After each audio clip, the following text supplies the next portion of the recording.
Hey, my comic-loving friends, it's time for an episode of Comically Speaking with Spaz. Today, I would love to discuss a wonderful comic that immediately grabbed me the first time I read it. And it's through a company called Action Labs. And it is Albert Einstein Time Mason. This is absolutely stellar. This is actually portraying the great Albert Einstein as a time traveler, as a swashbuckler, as an adventurer. It's kind of like Raiders of the Lost Ark. I don't want to compare it to Back to the Future because it's, in my opinion, far more exciting than that. Just imagine a time-traveling Indiana Jones. And the original story takes place in 1937, and back then, Albert Einstein was already well into his 50s. So this isn't a young, muscular, active Albert Einstein. This is just a swashbuckling older guy who just needs to get out there and solve problems. If it was a one and done, one shot, and all that came out was this first issue, I would have been happy. But I'm extra happy that it's a continuing series. But this comic, it is fun, it is action-packed,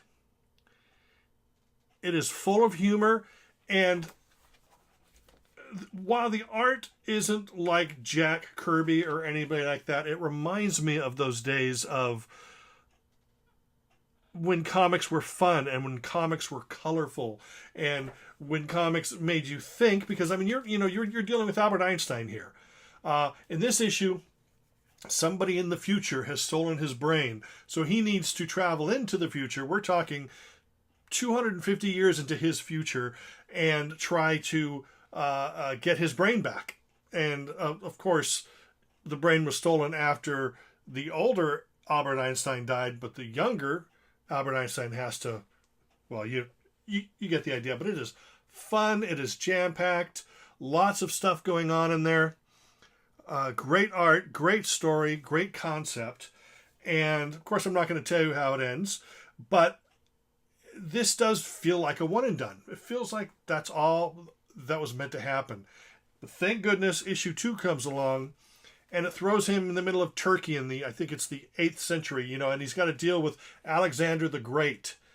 And, a lot of really interesting stuff happening there. And it's wonderful. And again, action, colors, that's what matters to me. A lot of comics these days are dark and dreary, but this is fun, it's colorful, it's action-packed, and by issue number 3, I don't want to say solved his dispute with Alexander the Great, but it's come to an end, and then he gets thrust into the Old West. And guess who he has to deal with in the Old West?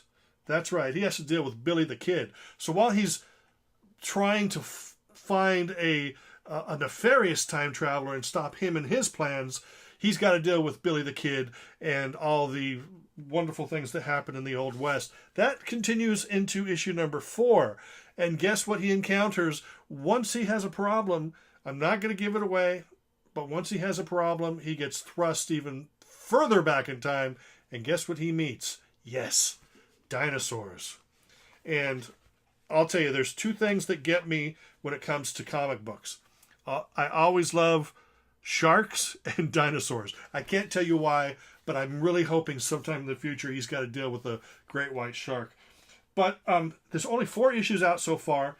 Issue number 5 is coming very soon, this month as a matter of fact, and I will be first in line to get that. But I just wanted to tell you because I need you to catch up on Albert Einstein Time Mason. Yes, this is through Action Lab. It's Tony Donley and Marcus Perry are the authors and artists, and you really need to check this out. It is fun. It is wonderful, action-packed. You will have a great time. If you're not into modern comics, at least give this a try. I mean, this is probably better than most things that I read on DC and Marvel and Image. It is fun, wonderful, and I highly recommend it. Albert Einstein Time Mason. Check it out. Remember to buy the physical copies. This is what matters. You can snuggle with them. You can hold them. You can read them. You can hand them to friends. You know, it's a lot better than just saying, hey, check this out. You know, this comic on my phone. No, this is wonderful. Support your local comic shop. And that's it for this edition of Comically Speaking with Spaz. Fin Fang Foom!